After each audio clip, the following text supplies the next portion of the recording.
Shift the way you lead, the way you live.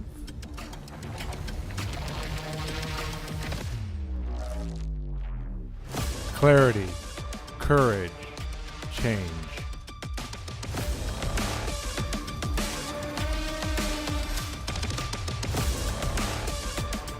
Because your next level won't wait.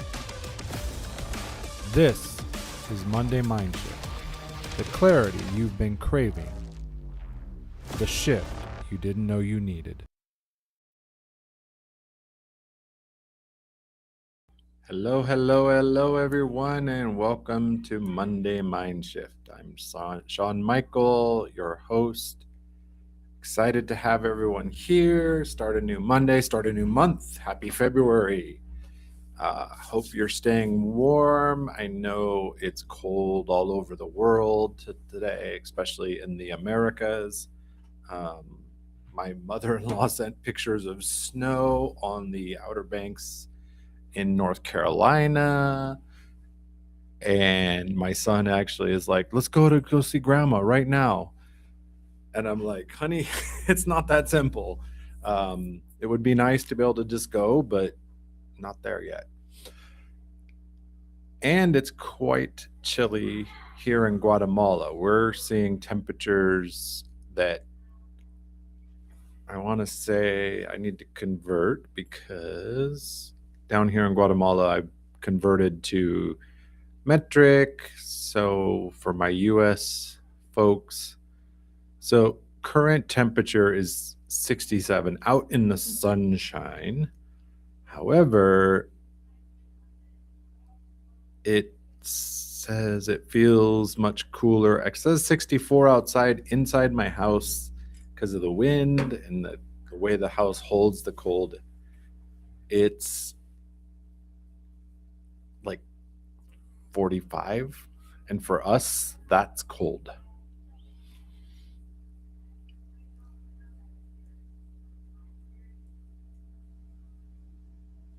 And I'm trying to get my side.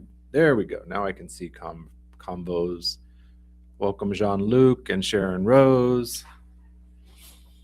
Happy to have you here. And I know we're going to have a little bit of delay of people coming over as Leslie wraps up, because a lot of the same audience comes to both shows. I was just over there and I wrapped up, and then my son asked for help on his math, and I'm like, come on, answer the question quick because I gotta go. But this is life, right? All right. Hope everybody is doing well. Whether you're watching live or by replay, you're appreciated. Know that. I want you to know that you're appreciated. I appreciate you giving the time, because our time is the resource that you can't save it, you can't regenerate it, you can't make more of it. Almost every other resource, you can save it for later, you can create more. Merrill just let me know he's going to ping everybody, and Leslie's wrapping up. And of course, it's Punxsutawney Phil Day. I saw something funny today that said we should re-release Groundhog's Day, but just release the old one again. Wouldn't that be the perfect irony, right? That the re-release of Groundhog's Day is just the original Groundhog's Day playing again. So I thought that was funny. So let me go ahead and switch over or get started. So I think this topic, I think it hits home for a lot of people. I know it's somewhere I've been before, and I've met a lot of people who've felt the same way, of feeling like you're too much or being told you're too much. And that's why I wanted to twist the title a little bit and say it's not that we are too much, we're just not in the right room. Because the reality is those of us, anyone who's ever been told that you're too much, you're too loud, you're too soft, you're too whatever, it's not that you're excessive. I would say you're undermet, right? That ties into this, you're not in the right room. If you feel like you're too much or you've been told you're too much, look at the room, look at your environment. And get ready to shift, right? Sometimes when people say things like, you're intense, what they really mean is, I can't do that. I can't go where you're going. And the reality is it's almost never about your volume or your intensity. It's about your depth. And it's uncomfortable because the space is built for shallow, right? So, what others are calling intensity is just, I could say it's like playing in the kiddie pool as an adult. Like most of us aren't going to get in the kiddie pool, but yet we, in workspaces, in business spaces, we're playing in the kiddie pool, right? Instead of going to the room that can handle us, the space that can handle us, we're still in the kiddie pool. So why does this happen? How does this get misdiagnosed? What are we really feeling when we're hearing that you're too and whatever?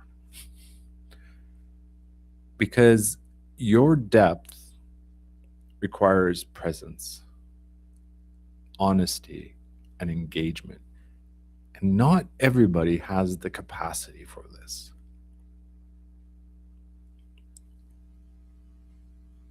And rather than being willing to admit that in these spaces, these rooms, groups, whatever. Of course, when I'm saying spaces or rooms, it's not always literal. It's sometimes figurative. But the human condition is to put labels. Too sensitive, too intense, too emotional, too serious. Because when depth enters the room that can't hold it, the room labels it as a problem. So my question to you today is, and welcome Meryl from the frozen tundra of New Jersey. The deep end, yes. Where have you been told to dial yourself down to, or where have you felt you needed to dial yourself down so that others could be comfortable?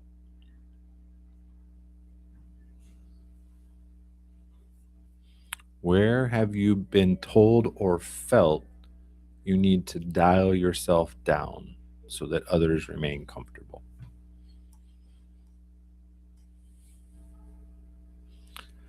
So, what are the signs that you're managing your presence instead of being fully you with all your amazingness that others might like to label as too something, too much?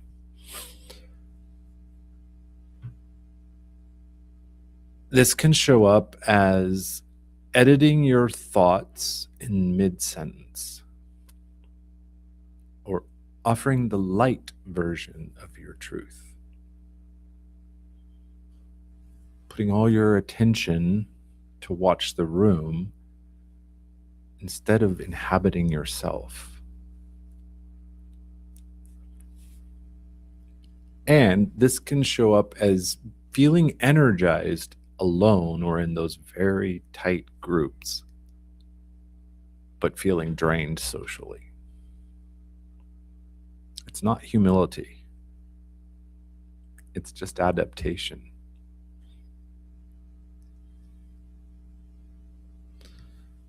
So, my question here, where do you feel most like yourself only when you're alone?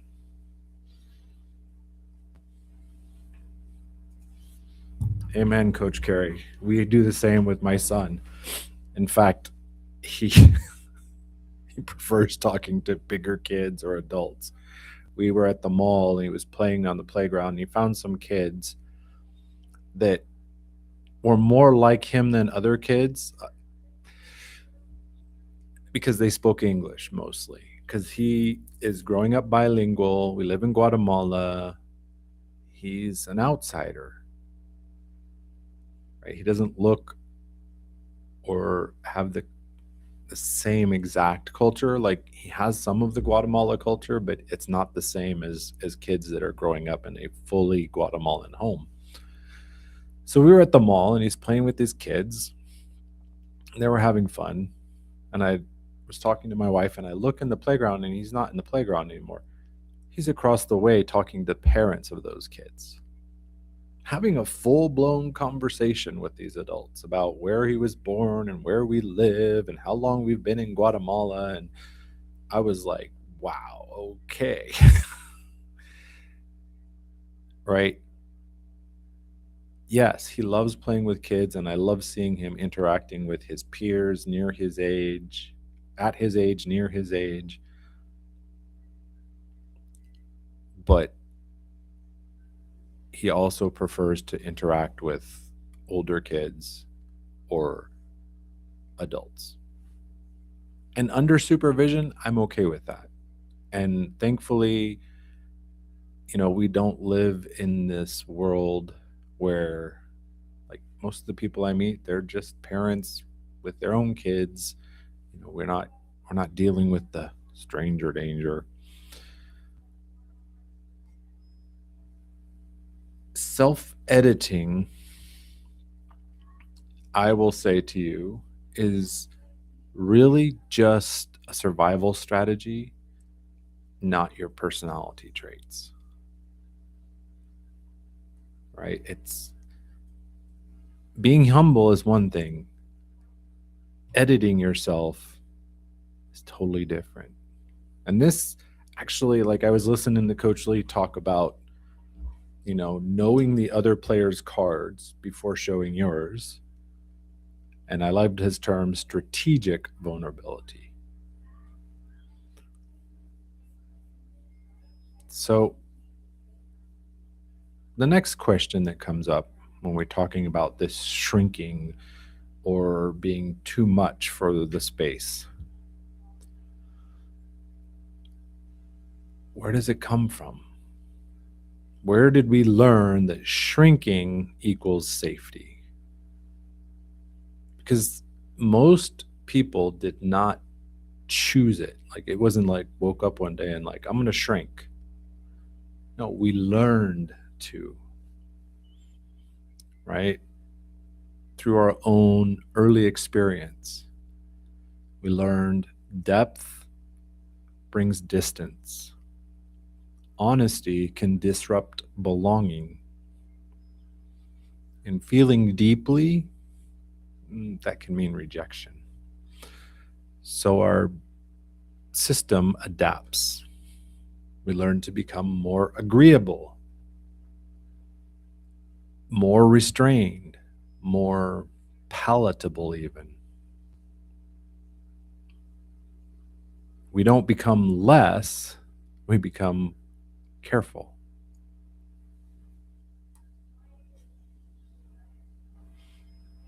So your question here, who did you learn to be quieter for? If you pin that down, you'll really start to understand why why you do it and where you tend to shrink or edit yourself. All right. Science time. Why does our body, and this is very true, right? If you think about it, you walk into a room and your body's already reacted before you even had a chance to really look around.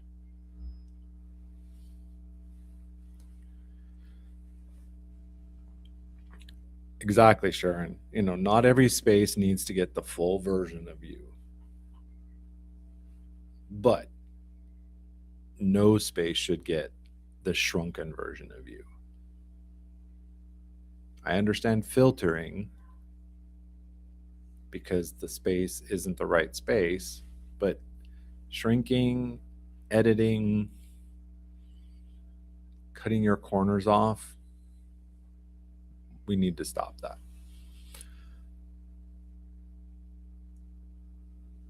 So,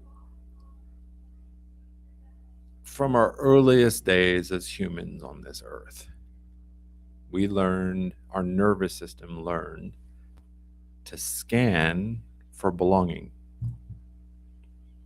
right? It's why our body reacts when we enter a space before we even know what's happening. We can feel it in our gut.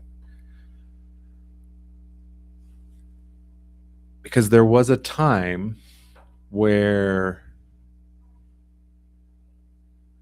if you didn't fit in the group, you could die.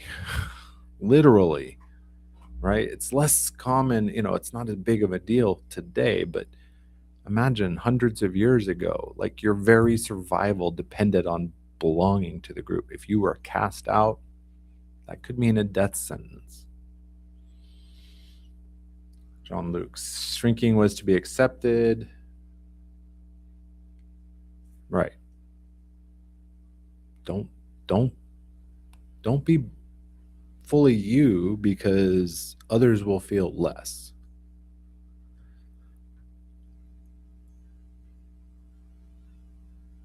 Anyway, so this early scanning of searching for, do we belong? Do we fit here? Is this my tribe? If our depth previously brought exclusion, then your system learns to mute it. And the way you know you're doing this, if you feel a tightness when you start speaking freely, or you share something and you immediately second guess it, or you come away from social interactions feeling totally emotionally exhausted. The reality is, it's not fear of depth, it's a fear of losing connection.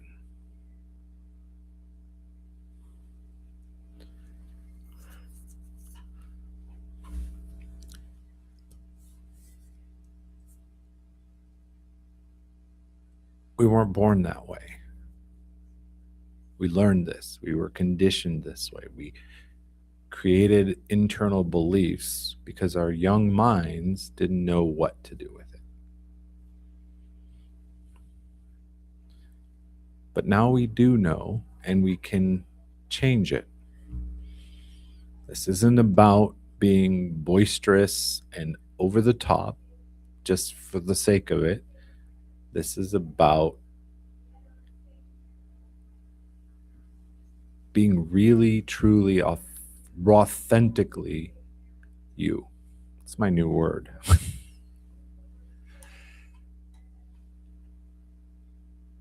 And this isn't about blame. This is simply discernment.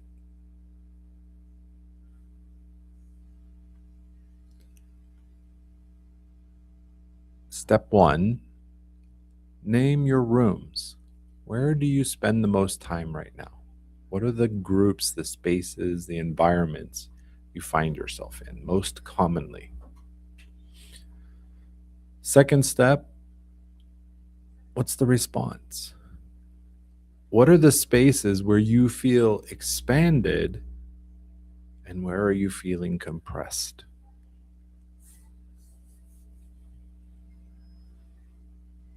Part 3. What's the real cost?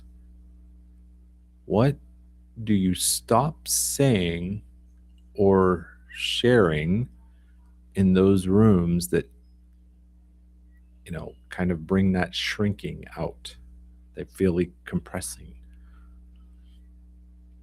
And number 4, one fit.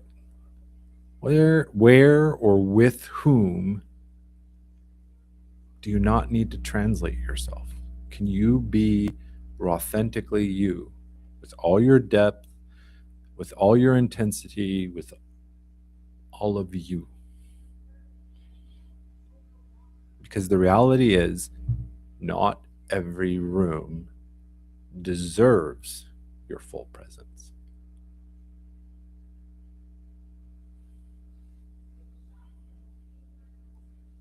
All right. Practice number 2, the famous 2-chair dialogue. And our 2 sides today are yourself, the self, not yourself, the self, yours, and the room. Imagine the 2 chairs, pull out 2 chairs, whatever works for you. The key thing is to replay this, to go through the process internally or physically, whatever works for you.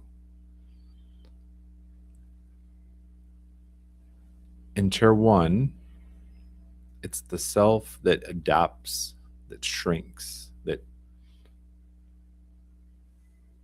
dulls the edges. And from this position, speak from that version of you, that part of you that knows exactly how to fit in. It can go like, I tone myself down because, and be real, be honest with yourself. If I show up fully, the risk is staying likable protects me from. The cost of not adapting would be, get real with yourself. What is it that part of you, what is its answers? See you Thursday, Jean-Luc. Looking forward to it. I hope I plan to be there for the full time. This part of you learned that in order to belong, it needed to tone down to edit.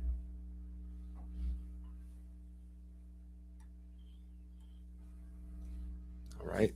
Over in chair 2 is your full, raw, authentic self. Right. So you're going to shift positions internally or physically and finish sentences like this. What I actually want to express is, what gets lost when I shrink is, when I'm fully myself, I feel what I need from a room is. Now, that voice has often been just waiting for permission, and it's never come.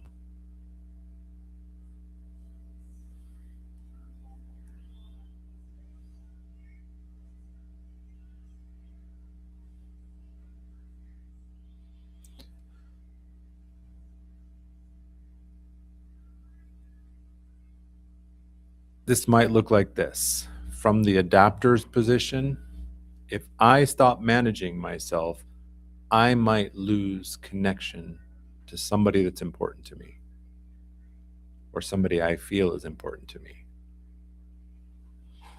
From the full self, it might be like this. If I keep managing myself, I lose me.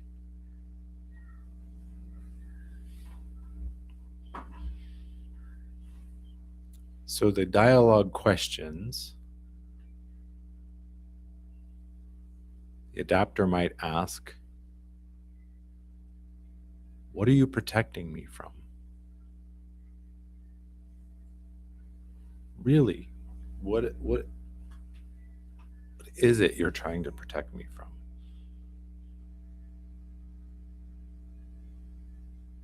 And to the full self, the adapter might ask, what kind of room would let you fully breathe?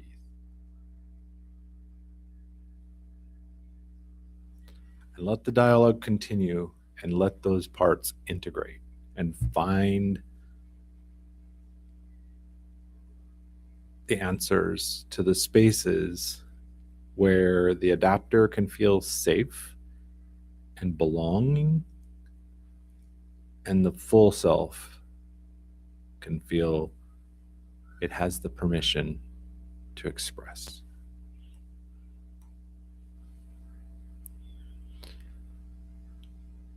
You are not meant to be less.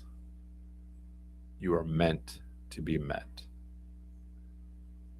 Sometimes you're going to meet people who aren't the right fit for you.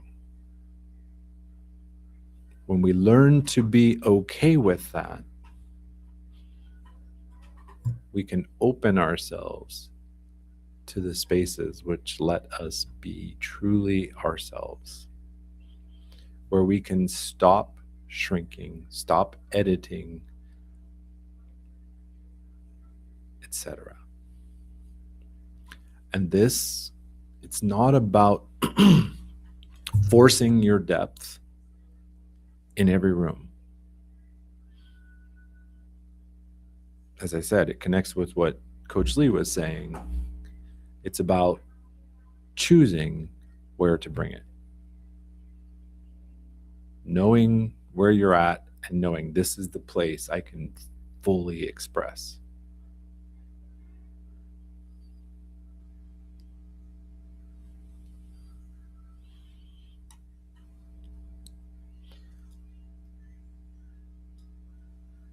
And your prompt here is,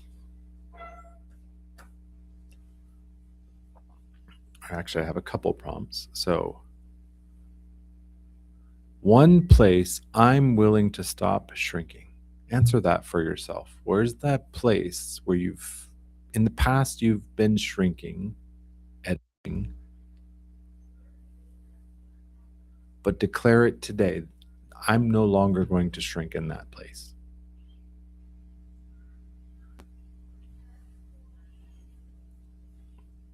Make it small, be specific.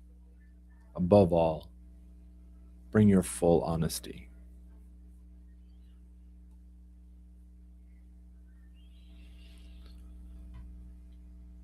All right, so now here's where we install new rules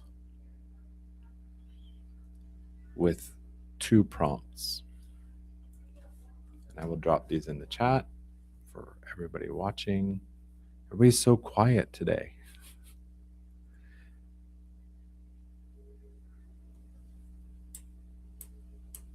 All right. So the old rule I lived by was, and the new rule I'm willing to test. Right? I've shared this before where Dale Carnegie shared in How to Win Friends and Influence People. If you're happy with where your life is and what it's giving you, there's no need to change. But if you're not,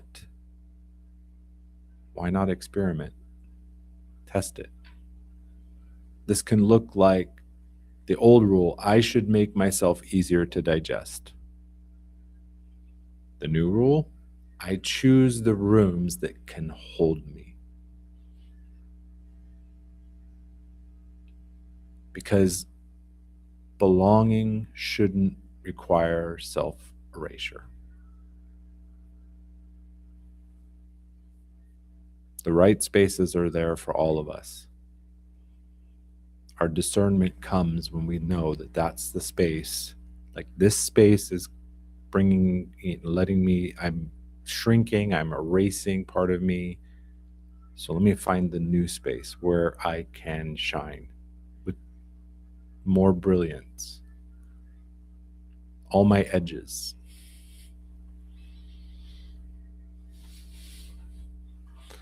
The groundhog saw their shadow. That's a good one, Meryl. And hello, Leslie. Welcome, welcome. All right. So, a quick reminder, you don't need to become less intense.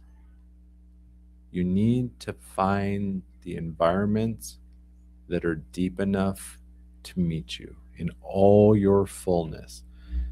H. Marcelo, welcome. Glad to see you here on Team Live. Let me repeat that. You don't need to become less intense.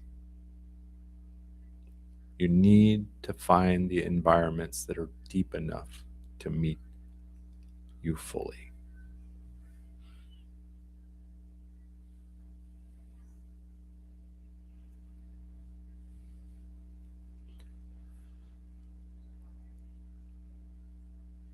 And I just want to share a gentle invite. If today's teaching clarified or illuminated the idea that the issue isn't you, but instead it's the rooms you've been loyal to, this is the kind of thing the identity clarity call is designed to help you find those environments, to help you give yourself permission to get into those environments where you fit, where depth is rewarded, not shunned.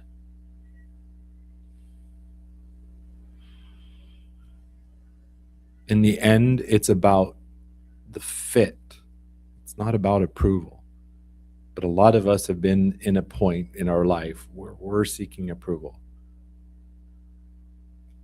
You don't fit in every room, and that's okay. But ask yourself, is it because I'm not fitting, or is it because I'm looking for approval I can't get in this room? And as we said, according to what Dale Carnegie shared, try a new place. If that's not working, find a new place where you do fit.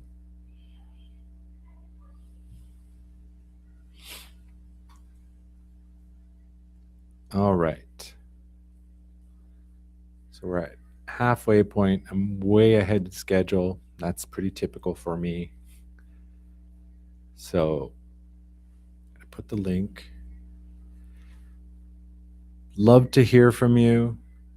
As usual, you don't need to be on camera. You can be voice only, whatever you're comfortable with. And that's an excellent point, Coach Carey, right? Don't be afraid to create the rooms. If you can't find the rooms that fit you, build them, right?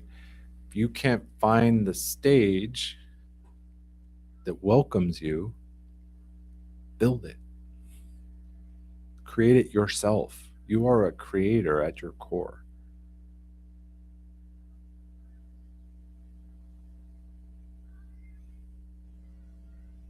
Shine bright like the diamond you are. Don't let others' labels limit you.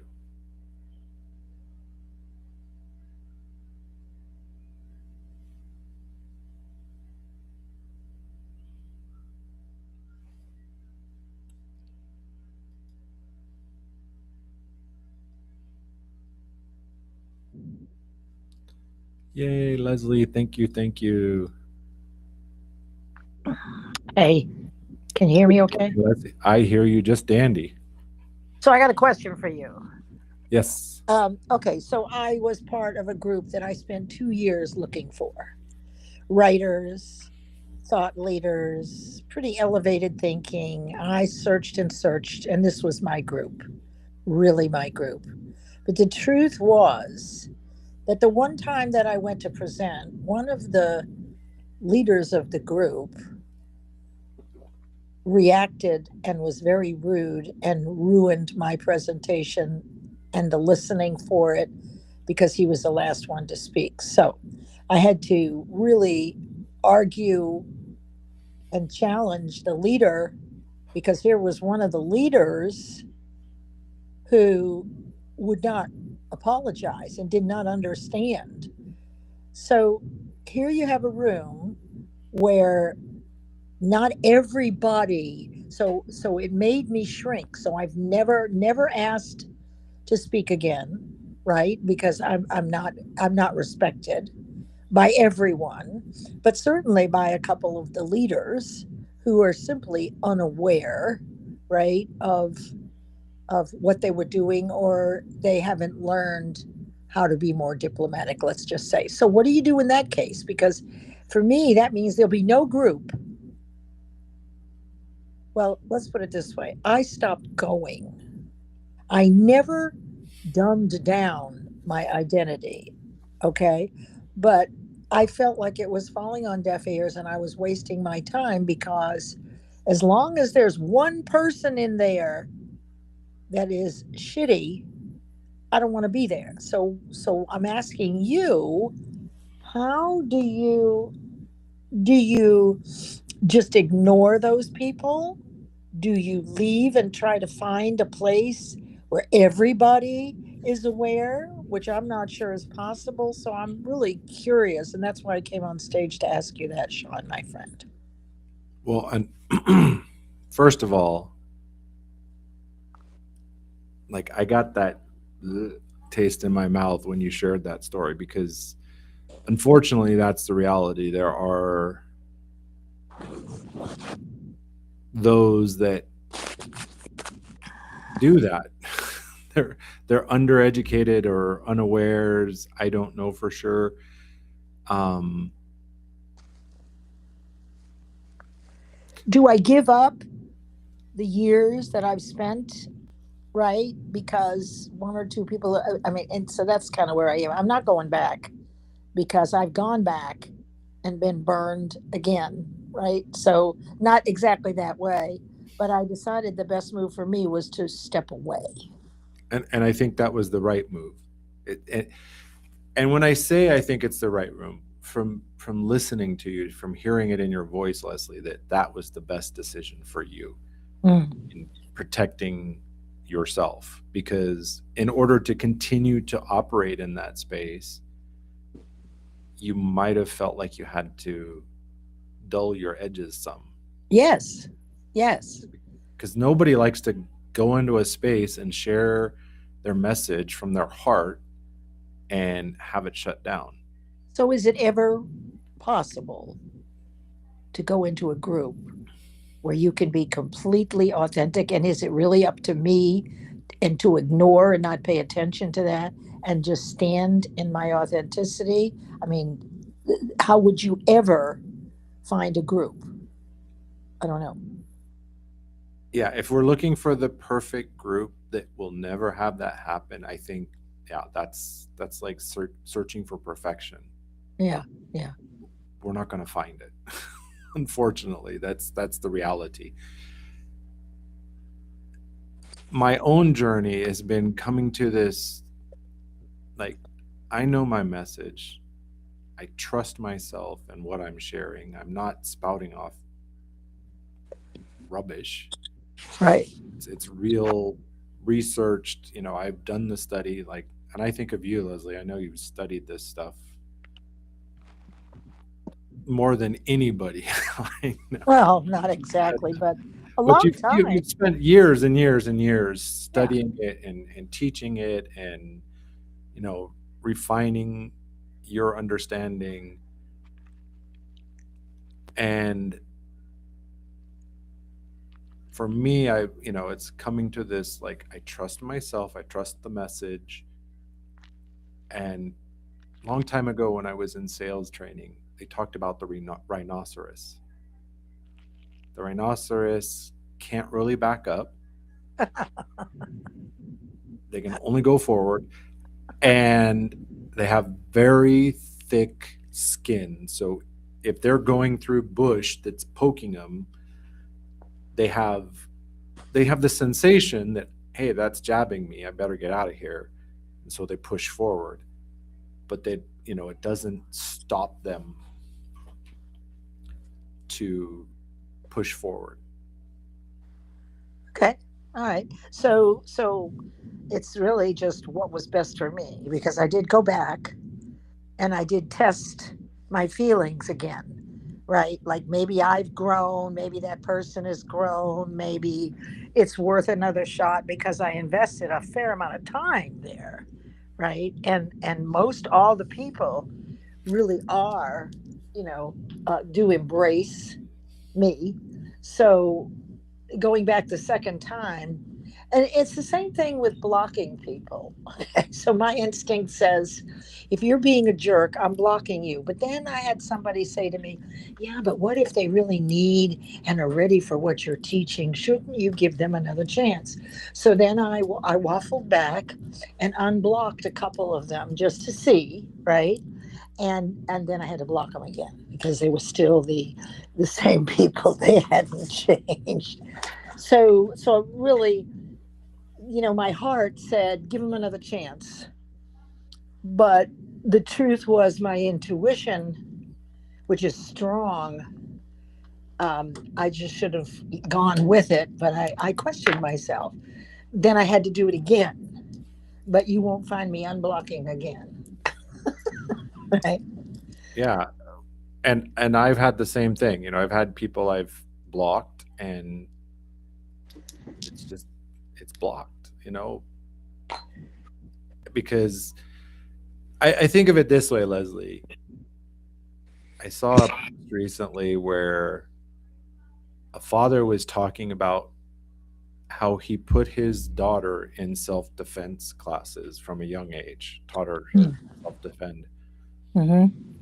And he was sharing the story because she had encountered a situation where she had to use it. Like, it saved her. But what I'm thinking about is, like, if you learn self-defense, Mm-hmm. you don't go into the rough neighborhood to test it. You've got it, right? You've got it on reserve. Like, I can handle it if the situation comes up, but I'm not going to put myself in the situation. Got it. Yeah, yeah. I hear what Nothing you says you say. have to keep putting yourself in there to test your resilience or your protection. Yeah, listen to So that. really, these Tell. groups. I'm sorry.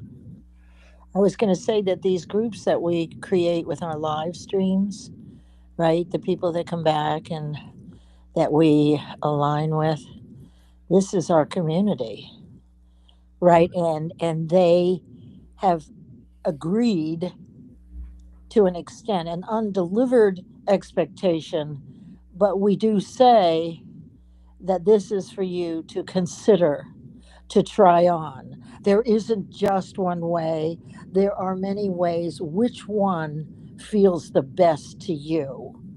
With that kind of mindset takes development, right? As you were pointing out. So I think that's what you've created with your community and all of our communities, right? For the people that continue to study this work, are at the very least, and that's certainly plenty, open to other ways of thinking. Just open to try it on. Just see if it fits.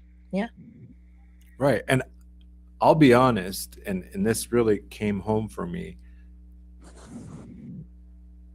I'm human and I like positive comments on posts or live streams. Who doesn't? Yeah. But I also welcome challenges, but in the right way. Like, Hmm. just troll stuff, Oh yeah. block, block, ban, whatever, whatever buttons I have to click, gone. But I'm not against, having my ideas challenged. Yeah, and that happened actually today in my room where I kind of have a Pollyanna view. I realized today about saying that everybody, is on the spectrum some way or another, right? And our coach Lee made it. He challenged me, but it was my Pollyanna view, which was pretty simplified. And once he explained it, now I realize that there's distinctions there. So while some of it could be true, it wasn't enough to make a generalization about all people. So even it was okay. I told him, I said, you can disagree, right? It's okay, right? So I like this. This is I'm glad I came in. I usually go and grab something to eat right away after my show, and then I come in and finish up with yours. So thank you for answering the question. And Thank you for being here and all your kind words and support and challenges sometimes. yeah, it's okay. It's okay. I am not attached. I may sound like it, but if you call me on it, I will not attach to one way of doing things. I already know that that doesn't work for people. They've got to decide for themselves, right? When they're ready, who they want to work with, and to your point, to be authentically themselves, fully expressed, and not shrink to fit in. And that's a big message. Thank you. And I distinguished, not shrinking, filtering, yes. Mm-hmm. No, it's excellent. It's excellent. It was just what I needed to hear today. Thank you, Sean. Glad Appreciate it glad it landed. I love hearing that, Leslie, and I love having you join me on stage and invite me to yours, and I appreciate it. it. Absolutely. We have to figure out how we're going to do that. Right. We'll figure a way to do it because I want you in for the right for the next quarter. We'll figure it out. Quarter one filled up quick. It did, but that's because we have such great guest teachers, right? I mean, it's just amazing. So, thank you again. And thank you, everybody, for your patience in my asking this question. And I want to address, let's see. So Coach Carey was talking about bending energy to attract the right people into our space. And that is also something that takes work, Mm, because generally in my own experience, because we have a desire of who we want to attract, but then I hold up my mirror and look at myself. I'm like, okay, but is that who I am? Because I always heard it this way: we don't attract what we want or desire, we attract who we are. that's right. The vibration. Well, what is bending energy? I've never heard that before. Do you know what that is? I'm not sure. So, if Coach Carey, if you would elucidate us on that, that would be Yeah. appreciated. Exactly what you mean. I mean, I was thinking about, one of the principles of success is the sexual transmission of energy, so that the energy that you feel, that high vibration when you're in love and you're in sex and all of that, you can capture that vibration and turn it into creativity. So it's really transmuting the use of that vibration into creativity. And I don't know if that's what she means, but that's the only thing I could think of right now. And yeah, I think that's a possibility, Mm, because you know part of the sexual, and it makes sense what Napoleon Hill says with sexual energy transmutation, hmm. because sex is designed as a creative act. It can be. I know Well, you. that's how I I know wrote. you've got kids and grandkids, so I know, but that's how I wrote errata with that sexual energy, right? I was in love, in lust, and it was very easy to do when you're in love. You like the mind just creates, imagination is out of sight. So I don't know if that's what Coach Carey means, but I think it's very interesting. and I experienced the same thing.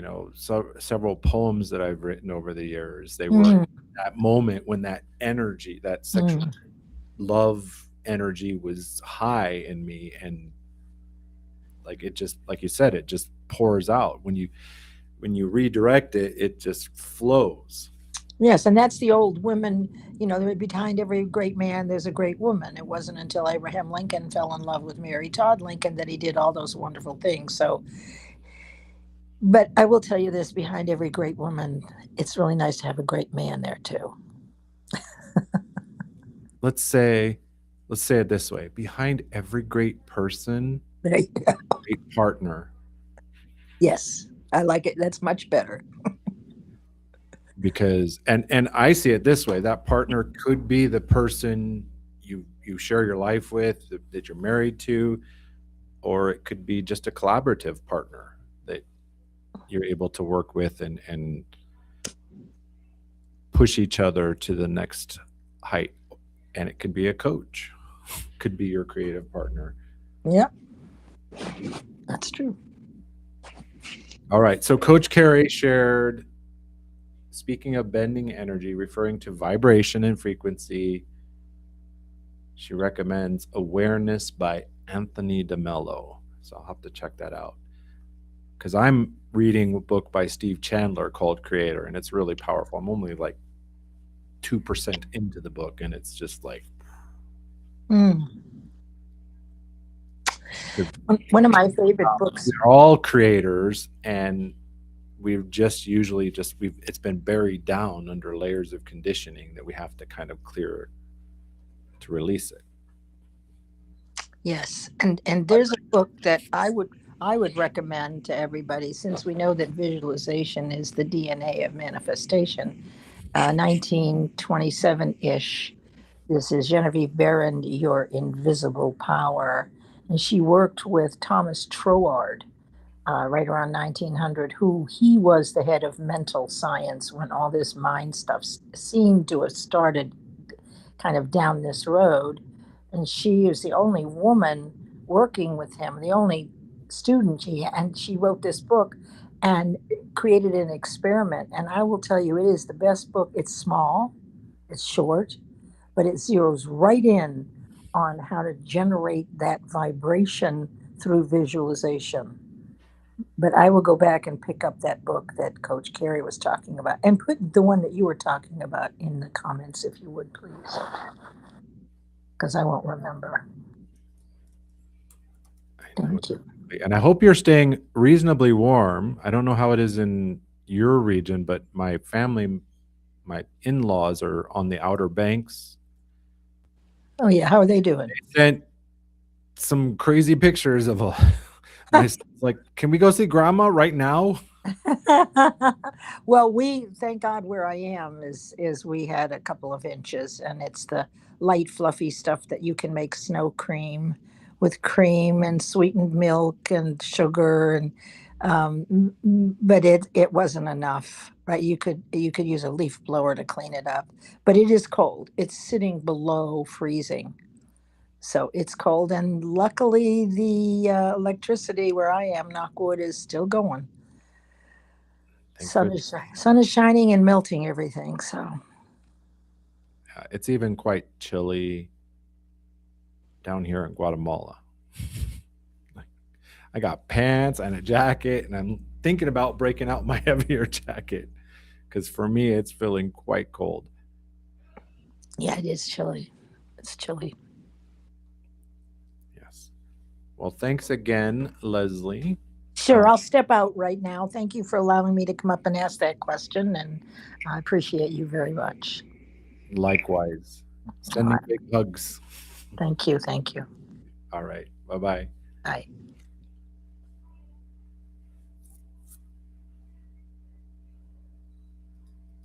All right. Do I need to catch up here? Let's see. So bending energy.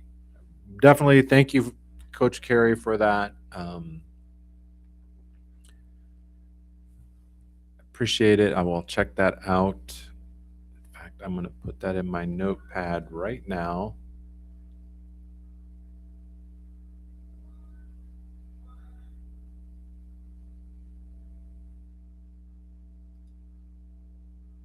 And that makes a lot of sense, about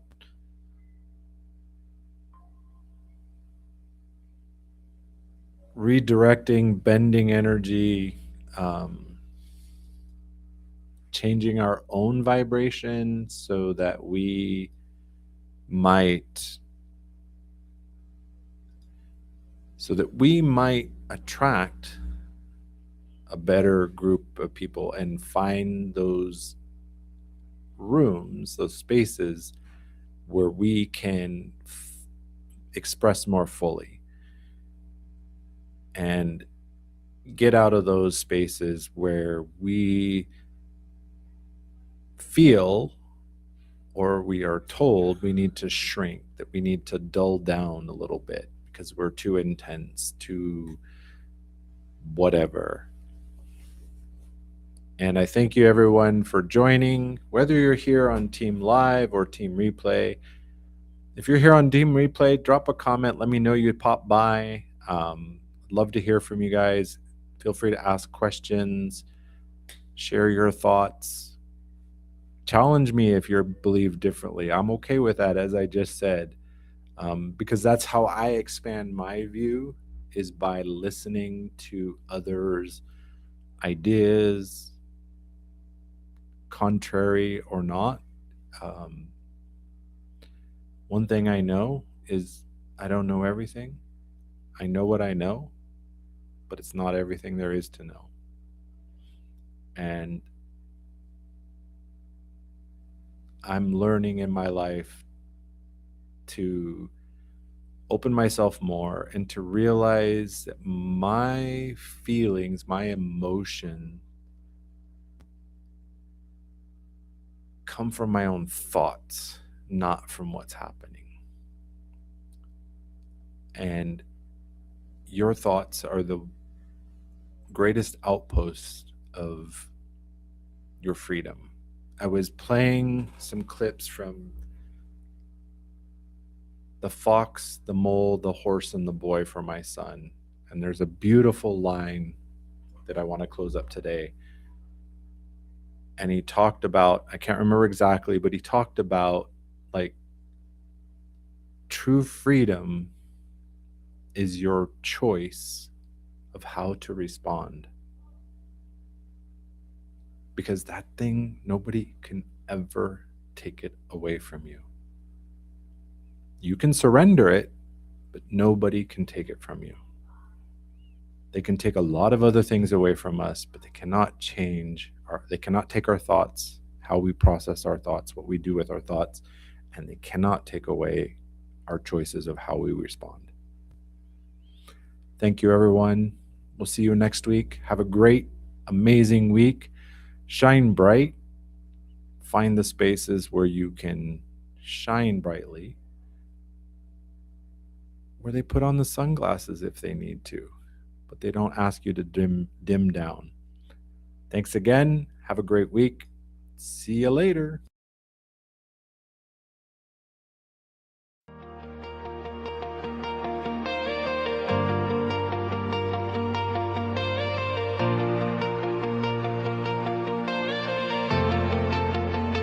In the shadow of a mirror, where the past holds tight, he walks in with fire, igniting the night.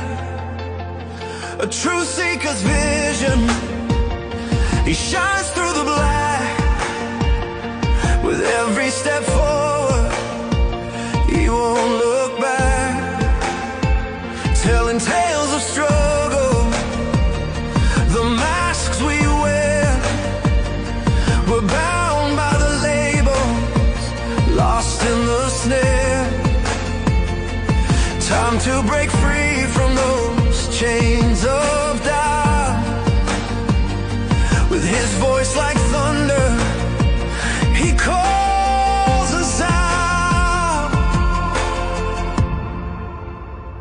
This is